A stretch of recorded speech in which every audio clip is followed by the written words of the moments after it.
అంటే ఏం చేశారబ్బా, ఆయన ఇన్ని పెట్టుబడులు తెచ్చాము చంద్రబాబు నాయుడు గారి హయాంలో కంటే మా హయాంలోనే చాలా పెట్టుబడులు తీసుకొచ్చాము అని చెప్తూ ఉన్నారు ఈరోజు.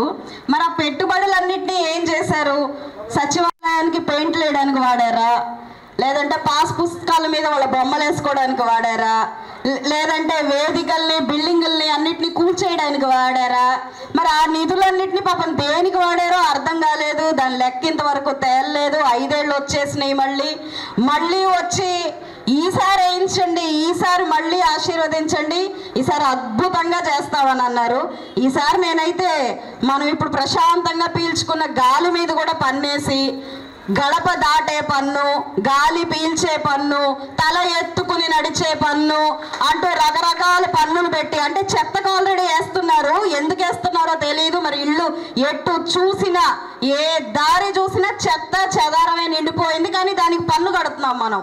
అది చాలా స్పెషల్ అనమాట ప్రభుత్వంది. అలాగే ఇప్పుడు కొత్త కొత్త పన్ను కూడా కనిపిస్తాయి మనకి. మీరు నోరు తెరిస్తే పన్ను పడుతుంది, తస్మాత్ జాగ్రత్త. తలెత్తితే పన్ను పడుతుంది, తస్మాత్ జాగ్రత్త. గాలి పీలిస్తే కూడా పన్ను పడుతుంది, తస్మాత్ జాగ్రత్త.